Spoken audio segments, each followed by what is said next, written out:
신규 확진자가 이틀째 70명대를 유지하고 확진자보다 완치자가 더 많은 골든 크로스가 나흘째 이어지고 있습니다. 참 감사한 일입니다. 자, 표를 한번 보겠습니다. 지난 13일 처음으로 신규 확진자보다 완치자가 더 많은 이런 현상이 나타났습니다. 집계가 이렇게 됐고요. 그 뒤로 계속 확진자는 줄어들고 있습니다. 조금씩 줄어들고 이틀 연속 70명대 수준을 보이고 있고요. 완치자는 또 이렇게 늘어났습니다. 오늘 확진자와 완치자가 가장 많은 틈이 벌어진 이 골든 크로스가 이어지고 있는데 앞으로 계속 이어지고 영으로 가기를 바라는 마음이 간절합니다. 자, 이런 추세 속에 지금 대구 경북 일부 지역에는 특별 재난 지역 선포가 됐습니다. 감염병으로 특별 재난 지역이 선포되기는 이번이 처음입니다. 대구 지금 매우 힘드시겠죠. 힘들지만 2주만 더 버텨보면 잡힐 수 있을 것 같다, 이런 전망이 나오고 있는데요. 확진자도 지금 닷새 연속 두 자릿수에 머물고 있습니다. 아직도 그렇지만 산발적으로 집단 감염이 계속되고 있습니다. 사회적 거리 두기가 계속 요구되는 상황입니다. 힘드시죠? 그래도 한번 해보지요. 관련된 녹취 들어봅니다. 긴급했던 순간이 지나고 다소 희망적인 신호도 보입니다. 새로운 환자 발생이 23일 만에 두 자릿수로 떨어지고 사흘 연속 완치자가 신규 확진자 수를 능가했습니다. 완치자 비율도 전체 환자의 10%를 넘었습니다. 그러나 결코 긴장을 늦출 때가 아닙니다. 대구 경북에서의 교훈을 절대 잊어서는 안 될 것입니다. 이번 구로 콜센터 집단 감염과 관련해서 일단 큰 불은 잡았다고 말씀드리겠습니다. 지금까지 코리아 빌딩과 관계된 1,115명을 검사한 결과 3월 16일 10시 기준 관련 확진자는 총 129명입니다. 그중에 서울시에 거주하는 확진자는 총 79명, 경기도 32명, 인천은 18명으로 이는 해당 건물의 직원과 가족 그리고 지인 등 모든 접촉자를 포함한 숫자입니다. 예, 고려대 환경의학연구소 박희수 교수 모셨습니다. 어서 오십시오. 네, 안녕하세요. 이럴 때 가장 조심해야 될 게 방심. 그렇습니다. 그렇죠? 예, 바이러스는 방심을 먹고 자라는다, 뭐 자양분이다, 뭐 이런 얘기하는데 우리가 지금 1월 20일 날 시작해서 지금 그래프가 이렇게 아까 보셨듯이 됐는데 대부분의 그 그래프가 다시 튀어오르는 지점에서는 뭔가 정부 당국이든 우리 개인 스스로든지 간에 약간 방심했던 거, 그렇죠. 거의 다 끝난 것 같다. 이제 좀 안심이다. 이런 얘기했을 때마다 그래프가 올랐기 때문에 지금 아주 그 이른바 그 격리자, 해제자가 저렇게 늘고 있어요. 저 이제 공간이 아까 말씀하신 것처럼 골든 크로스라고 했는데 예를 들면은 지금 177명이 위에 있고 110명이 있는데 저 숫자가 굉장히 의미가 있는 게 밖으로 나가시는 분, 이른바 퇴원하시는 분이 들어오시는 분보다 굉장히 지금 많아지고 있는 추세라는 점에서 의미가 있고요. 그만큼 이제 대구 지역만 보면은 병실이 지금까지 부족했지 않습니까? 그래서 자택 격리하시는 분이나 이런 분들이 병실에서 특히 위중하신 분이 치료를 받을 수 있다는 측면에서 됐고. 굉장히 의미가 있다고 볼 수 있겠습니다. 보면은 또 꼭 그 입방정 떨면 꼭 무슨 일이 생기고 그랬어요. 말이 씨가 된다. 정말 이럴 때일수록 조심하고 이제 사실 좀 길어지면서 힘들어하는 국민들이 참 많지 않습니까? 그렇지만 조금 더 참아야죠. 그렇습니다. 지금 가장 조심해야 될 게 뭘까요? 지금 이미 잘하고 오셨지만 기본적으로 이제 뭐 보건당국 각각 주체별로 다르긴 하지만 보건당국도 열심히 해야 되겠지만 우리 이제 개인 입장이니까 지금까지 해오셨던 그 사회적 거리두기를 가장 철저하게 하는 거고 특히 이제 우리가 이제 이미 경험치가 있습니다. 이른바 고위험 지역이라고 할 수 있는 게 대부분 나왔거든요. 요양원, 요양시설, 그다음에 PC방, 뭐 노래방, 그다음에 교회, 특정 지역이 좀 그렇지만 그다음에 취약지구, 특히 이제 어르신들이 별도로 사는 곳. 그리고 요즘에 보니까 젊은이들이 아직도 조금 이게 마음이 느슨해진 게 무슨 뭐 택자 들어가는 거, 그다음에 헌팅 포차 뭐 이런 데서 밤새 지금 논다고 그래요. 오늘 일부 신문에 나왔지만 그분들은 자기가 걸려도 경증이기 때문에 괜찮지만 이분들이 이제 다른 분, 기저질환이 있는 분들로 갔을 때는 치명적인 상황에 이를 수 있기 때문에 좀 이렇게 이성적인 상황이 좀 맞이하시길 바랍니다. 젊은 친구들도 걸리면 안 되겠지만 본인이 감염됐을 때 또 다른 사람에게 전파시킬 수 있다는 그런 점을 좀 인식을 해야죠. 자, 이렇게 지금 이런 추세가 계속되기를 바라는 마음인데 곳곳에서 지금 문제가 터집니다. 무엇보다도 이번 주일 예배를 좀 다들 자제를 해달라 그렇게 요청을 했는데 일부 교회에서 집단으로 또 모여서 예배를 드리고 그러다가 집단 감염이 발생했고요. 또 무엇보다도 정부 세종청사가 뚫리고 확산이 되면서 걱정이 이만저만이 아닙니다. 먼저 세종청사 한번 문제 들여다볼까요? 관련된 녹취 들어봅니다. 세종에서는 해양수산부 관련 3월 9일부터 현재까지 총 29명의 확진 환자가 확인되었습니다. 감염 경로와 접촉자에 대한 조사는 진행 중에 있고 특히 해양수산부 전체 직원 795명을 대상으로 코로나19 검사를 실시하였고 이 중 27명이 양성으로 확인되었으며 나머지 768명은 음성으로 확인되었습니다. 예, 교수님, 지금 세종청사 같은 경우에는 이게 이제 행정 공백까지 우려가 되는 상황 아니겠습니까? 그렇습니다. 기본적으로 이제 저 청사가 약 15,000명의 공무원이 있고요. 대부분 이제 핵심 인력이죠. 중앙부처니까. 그래서 이미 이제 문제가 됐듯이 해수부는 기본적으로 이제 전수 검사를 해서 네. 28명 정도 나왔고 한데 다행이긴 하지만 저 건물 자체 지금 상단에 보시면은 저게 당시 이제 용을 모양을 한다고 해서 모든 연결고리가 다 연결이 돼 있고요. 옥상에서 저렇게 산책을 할 수 있도록 그 길이 이제 연결이 돼 있습니다. 그래서 통 한 4.5km 되는데 옥상만 연결된 게 아니고요. 저 위에 건물끼리 연결이 돼 있어서 비가 오나 눈이 오나 서로 업무 협의를 잘 할 수 있고요. 또 식당도 교차돼 있어서 서로 왕래를 합니다. 뭐 동기들도 있고. 근데 왜 그게 다행이라는 거죠? 아니 그래서 이제 그렇게 처음에 잘 만들어졌는데 업무 협의 차원에서 이제 지금 보면 감염병 차원에서는 굉장히 취약한 지역으로 그렇죠. 지금 연결이 돼 있어서 지난 3일부터 차단을 했는데도 불구하고 아마도 지금 감염병 이 세종청사에서 지금도 기초 원인이 아직 밝혀지지 않았는데 아마도 저렇게 교류하면서 누군가 시발점이 됐을 것 같다는 상황인데 현재로서는 지금 오리무중인 상황입니다. 지금 세종청사 같은 경우에는 쭉 연결이 돼 있는 구조지만 무슨 일이 생기면 또 차단할 수 있는 그런 시설도 돼 있지요. 그렇습니다. 이런 경우에는 또 조금 그런 부분에 신경을 좀 써야 될 것 같기도 한데요. 이미 차단은 돼 있습니다. 예. 장성철 소장, 정부 세종청사의 집단 감염은 또 다른 문제가 있습니다. 맞습니다. 저분들이 국회 업무 협의를 많이 하러 오시거든요. 그렇다면 국회에는 또 많은 국민들께서 민원도 제기하러 오시고 국회의원들 만나러 오시거든요. 전국 각 지역에서 다 오세요. 그러면 세종청사에서 감염된 공무원이 국회에 있는 공무원을 감염시켰다면 이거는 정말 어느 지역으로 어떻게 확산될지 상당히 참 걱정되는 부분입니다. 예. 그렇기 때문에 특히 공무원들 같은 분들의 저 감염 확인은 꼭 빨리 이루어져야 될 것 같다는 생각이 듭니다. 예.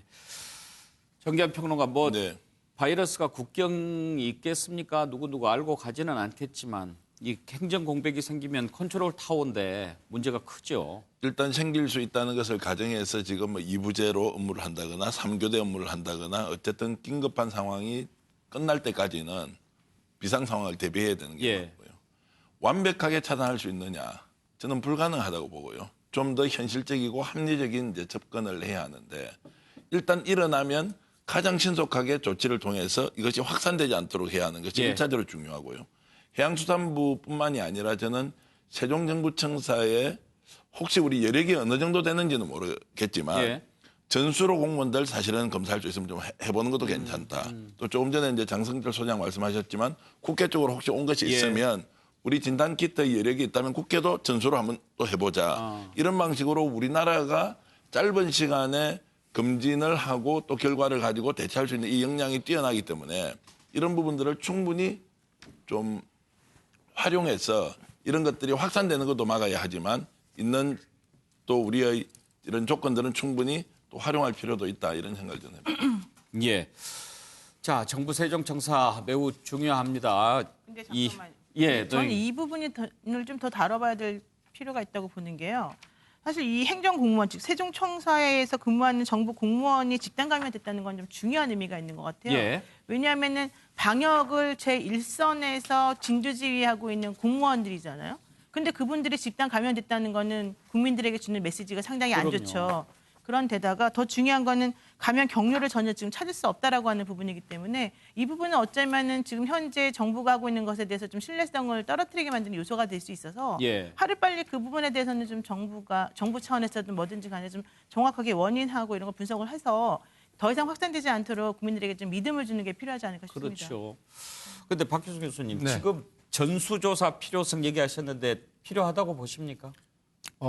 여력이 있으면 하면 좋죠. 예.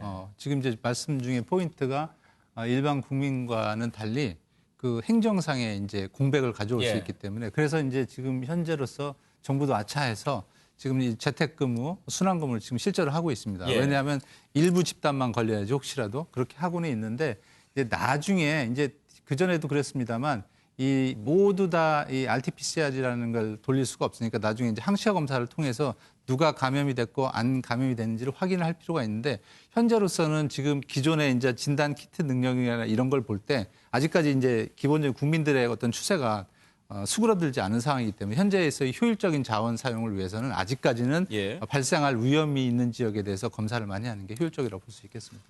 최영천 변호사, 특히 국민들이 걱정하는 것은 아무래도 정부 청사 같은 경우에는 다른 것보다 방역도 더 확실하게 할 거라는 믿음이 있고 네네. 그리고 또 뭐 예방 수칙이라든지 이런 것 공직자들이 더 잘 지킬 것이라고 우리는 생각하는데 네네. 그런 곳에서 집단 감염이 일어나기 때문에 일반 감염보다 훨씬 더 국민들이 느끼는 두려움, 불안 이런 게 더 큰 거란 말이에요. 사실은 제가 오늘 아산시청을 갔다 왔어요. 예. 아산시청 가는데 다 체크를 갖다 하고요.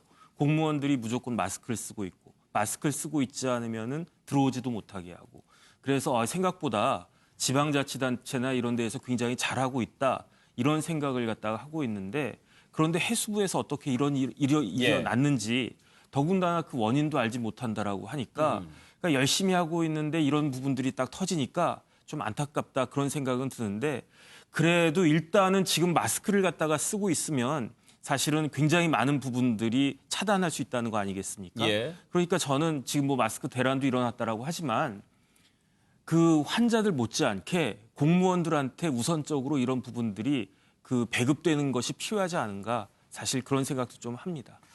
그런데 정부 청사 같은 경우에는 출입도 매우 까다롭지 않습니까? 통제를 심하게 하고 그런데도 동선 파악이라든지 감염원 찾는 게 어렵다는 게 조금 이해가 안 되는데. 그 사람 추적은 되는데 예. 바이러스 추적은 안 되는 거죠. 맨 처음 확진자를 상대로 근데 조사해보면 그 확진자의 동선도 다른 동선하고 이제 겹치는 자 우리가 이제 역학조사를 얘기할 때 이런 얘기를 항상 합니다. 그러니까 다른 동선하고 계속 겹치는 동선이 있어야 되는데 이분이 다른 사람하고 이제 만나고 왔을 거 아닙니까? 지금 예를 들면 지금 오늘 방송을 했는데 예. 여기서 누가 한 분이 걸리셨어요.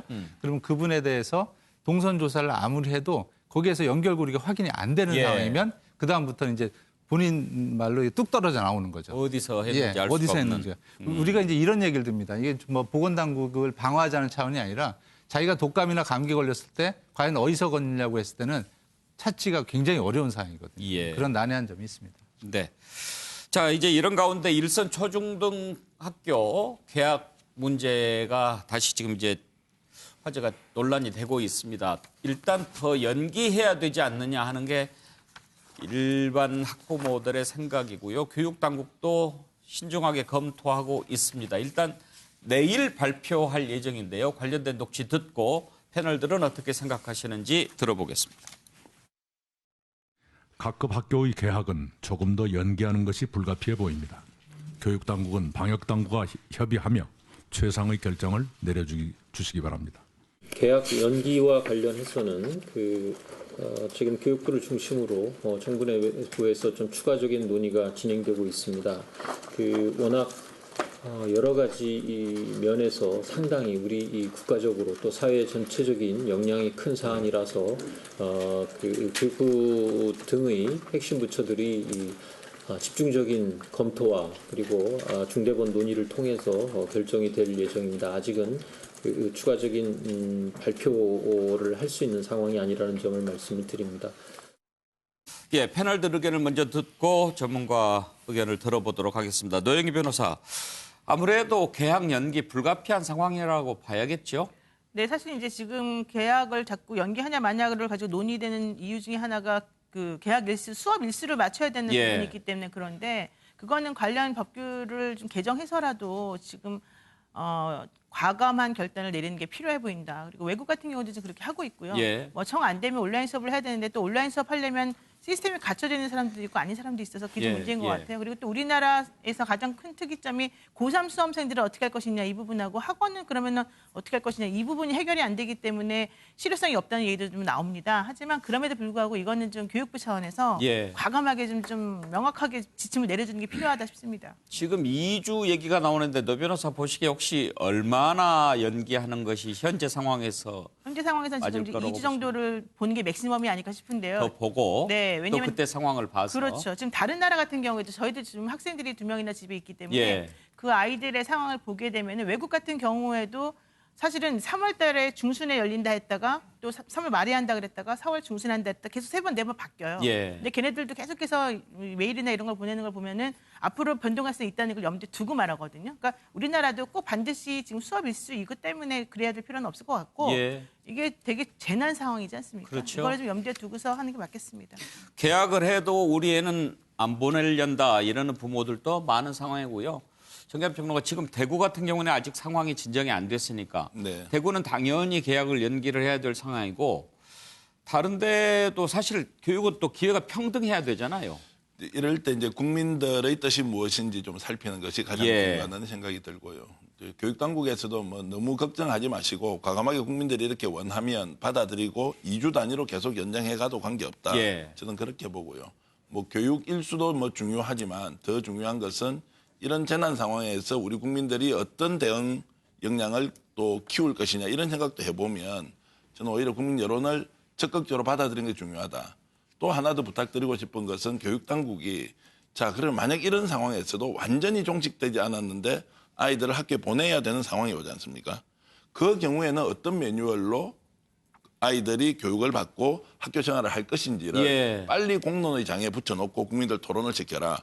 만약 하나 거기도 소규모 감염이 집단적으로 일어날 수 있지 않습니까? 그럼 그런 상황을 교육당국이 무조건 책임을 지겠다거나 정부가 책임을 지는 것이 아니라 만에 하나 종식이 되지 않으면 그런 상황이 올 것인데 그것에 대비한 지금의 매뉴얼은 무엇이냐. 이것을 국민들한테 소상히 밝혀서 앞으로 일어날 일도 준비하고 미리미리 좀 얘기를 해 주시면 좋겠습니다. 정혁진 변호사. 일단은 수업 일수 말씀하셨는데 노영희 변호사가 제일 우리나라에서 중요한 건 수능이거든요. 수능이죠. 왜냐하면 이게 이렇게 4월, 5월 막 이렇게 늦다 보면 수능을 어떻게 치를 것이냐. 만약에 뭐 이런 상상하기 싫지만은 수능을 못 치게 되면 그럼 뭐 애들이 다 재수해야 되냐. 연기해줘 뭐 그런 이야기가 있을 수 있기 때문에 아마 그 교육 당국에서는 포커스를 여기다 맞추고 있다고 보여지는데 수능조차도 지금 상황에선 저는 중요한 게 아니라고 보거든요. 우선순위에서 밀린다.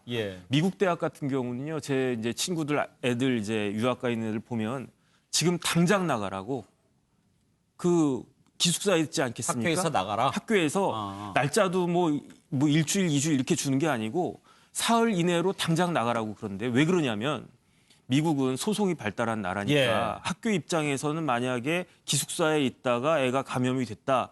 그러면 학교가 줄 소송당하면 아주 큰일이 벌어질 거라고 생각을 하기 때문에 그러니까 미국에 비하면 우리나라는 사실 양반이라는 거죠. 그다음에 사실은 뭐 여러 가지 이렇게 그 단체들 나오지만 지금 교실보다 더 집단 감염이 일어나기 쉬운 장소가 그렇게 많지가 않아요. 그다음에 지난번에 3월 초부터 계속 연기를 갖다 했던 이유가 지금 코로나가 조금만 더 하면 잡힐 수 있을 것 같다. 이러고 있지 않았습니까? 제가 봤을 때도 지금 추세가 우리나라 최고로 많이 확진자가 발생했던 게 880명까지 늘어났었잖아요. 그 10분의 1까지 지금 줄어들었으니까 조금 답답하고 뭐 앞으로 어떻게 될지 불안할지 모르지만 그것보다도 일단 급한 불부터 끄고 보는 것이 필요하겠다 이 생각입니다. 장성철 소장. 연기해야죠. 공부보다 건강이 우선입니다. 우리 감염병의 가장 전문가 집단이 감염학회에서도 연기하라고 권고했습니다. 그리고 지금 미성년자 감염자가 한 500명이 넘었다고 합니다. 그렇기 때문에 이 폐쇄적인 공간, 교실에서 학생들끼리 밥도 같이 먹고 말도 많이 하지 않습니까? 감염 우려가 높기 때문에 무조건 연기해야 된다라고 생각이 듭니다. 예. 박희수 교수님 전례 찾을 필요 없잖아요. 지금 이런 상황에서는. 네, 근데 전례는 있습니다. 이 이제 독감을 인플루엔자하고 지금 이제 전파 속도가 이게 워낙 빠르긴 하지만 우리가 이제 매년 인플루엔자 감시 체계를 통해서 학생들이 얼마나 걸리는지 확인을 하거든요. 근데 이제 방학 때는 줄다가 연령별로 줄다가 이 개학을 하게 되면 쭉 그래프가 올라갑니다. 올라가서 5, 6월까지 쭉 올라가다가 이제 여름에는 인플루엔자 독감이 이제 줄어드는 상황이 있고요. 이것도 아마도 그렇게 하지 않더라도 갈 것이다. 근데 다만 이게 아이들만의 문제가 아니라 학교에서 다시 집으로 와서 집에 어르신들이나 기저질환자가 지금 현재 기저질환자가 사망 80대 이상은 9.8% 이상 거의 10% 가까이 됩니다. 그렇기 때문에 오히려 아이들의 건강도 중요하지만 되돌림으로 인해서 어른들의 기저질환 건강까지 해칠 수 있기 때문에 그렇죠. 고민은 상당히 해봐야 된다 이렇게 생각합니다. 사실 그런 걱정들을 하더라고요. 요즘에 맞벌이 부부들이 많지 않습니까? 그래서 이제 만약에 계약을 해서 애들이 학교 갈 때 그 애들을 나이 드신 부모님들이 돌보는 경우가 많은데 조용한 전파 집단이 될 수 있다는 우려들이 나오더라고요. 그렇습니다. 확산의 새로운 소스, 출처로 될 수 있기 때문에 굉장히 걱정스럽고 아이들만의 문제가 아니라 우리 지역사회 전체의 문제다 이렇게 보시면 되겠습니다. 예, 내일 이제 발표가 있다고 하니까요. 한번 지켜볼 텐데 또 이 와중에 말 실수가 나왔습니다. 조희연 서울시 교육감. 발언 내용 한번 먼저 들어보시죠. 저의 작은 댓글이 소명과 자부심으로 직에 임하고 계시는 선생님들의 자부심을 무너뜨렸다는 생각에 한숨도 잠을 이루지 못했습니다. 여기에 오로지 사명감으로 개인적인 희생까지 감수하며 묵묵히 자리를 지키고 계시는 분들이기에 저의 이번 실수가 더욱 아프게 다가옵니다. 제 표현에 상처받은 선생님들께 다시 한번 사과의 말씀을 드립니다. 자, 지금 사과하는 내용을 들으셨는데 뭐 때문에 사과했는지 대충 아시겠지만 이런 얘기를 했습니다. 페이스북에 글을 올렸습니다. 학교에는 일을 안 해도 월급 받는 그룹과 일을 안 하면 월급을 받지 못하는 그룹이 있는데 후자에 대해서는 개학이 추가로 연기된다면 비상한 대책이 필요하다. 그러니까 이제 방학 중에 비근무하는 분들 또 비정규직 생계 대책이 필요하다. 이제 그런 의미로 이야기를 했지만 마치 이 말이 정규직 교직원은 일하지 않아도 월급 받아간다. 이런 의미로 읽힐 수가 있는 거죠. 그래서 반발을 불렀는데 이제 실언이죠. 실언이라고 하니까 이렇게 사과를 하기는 했는데 요즘에 말조심들 왜 이렇게 노영희 변호사 이 공감 능력이 좀 부족한 것 같아요.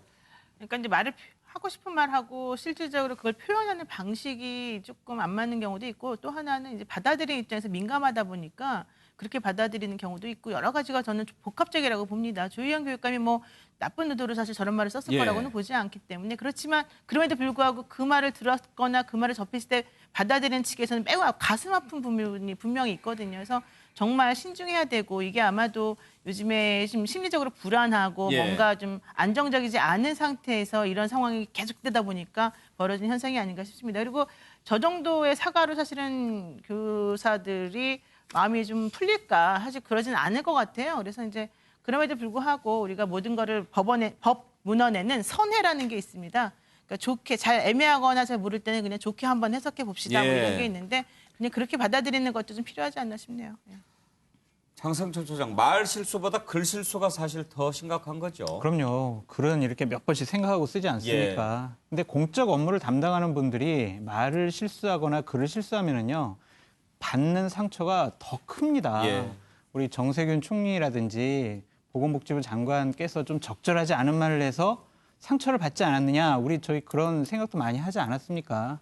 공직자분들은 좀 말을 조심했으면 좋겠다. 지금 상당히 민감해 있는 상황에서 조그만 단어 하나, 문장 하나가 큰 상처를 줄 수 있으니 좀 말 조심, 글 조심했으면 좋겠습니다.